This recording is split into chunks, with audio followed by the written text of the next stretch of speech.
Who we are. Before progressing to Chapter 1, we want to introduce ourselves, along with providing a few remarks about how the book is constructed. Barbara Major. It is a pleasure to introduce myself to you. I bring to this writing partnership my experience of more than 40 years of anti-racism training and organizing.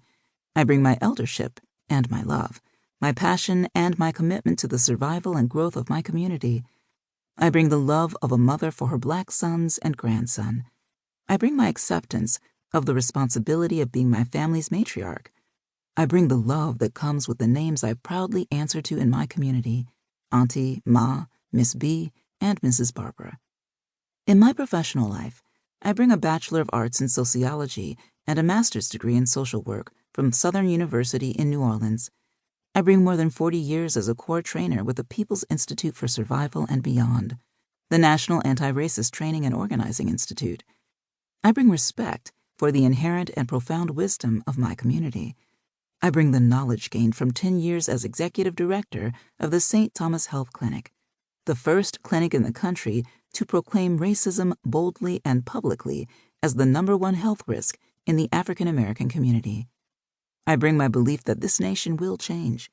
I bring the belief that organizing to undo racism is living out my life's purpose. Joseph Barndt. I am excited to bring to this writing partnership my experience of more than 40 years of anti-racism training and organizing.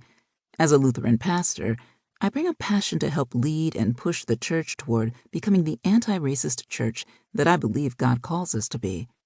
I bring my willingness to believe in the leadership of people of color, and especially my belief that when Black leaders and other leaders of color said to me many years ago, "Go home and free your own people," I was not being kicked out of their community, but rather I was being sent on a sacred mission to my white community. I have come to understand that we who have become known as white people are victims of our own misdoings, imprisoned by our own racism, and in danger of losing our own souls. Over the past years, I have been a congregational pastor, a community organizer, an institutional organizer, a teacher, trainer, and an author. For 18 years, I was the director of Crossroads Ministry, a sister anti-racism organization of the People's Institute for Survival and Beyond. After that, I served for 20 more years as a core organizer, trainer with the People's Institute. Other books that I have had the honor of authoring are listed in the bibliography, which can be found in the print and ebook versions of this book. How the book is constructed. We understand that listeners of this book will be coming from many different places on the anti-racism journey.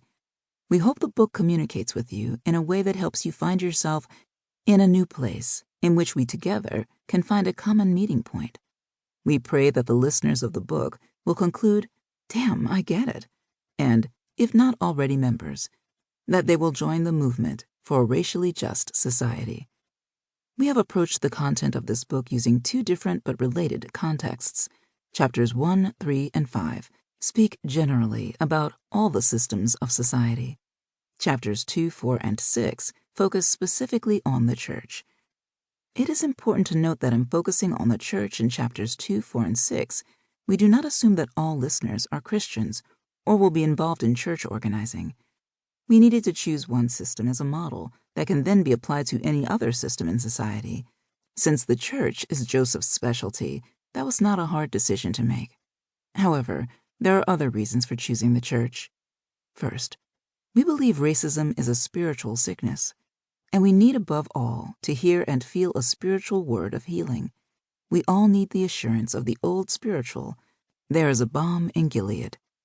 Second, an obvious contrast exists between where any system or institution is and where it needs to be. In the church, that contrast becomes a chasm. If we can undo racism in the church, we can undo racism anywhere. The chapters that address racism in the church, 2, 4, and 6, offer sections in which listeners can reflect on their personal experiences. Listen for areas with the title, Reflection. When you hear them, decide whether to immediately explore the questions that are raised or come back to the reflections later. 1. What we have learned about racism.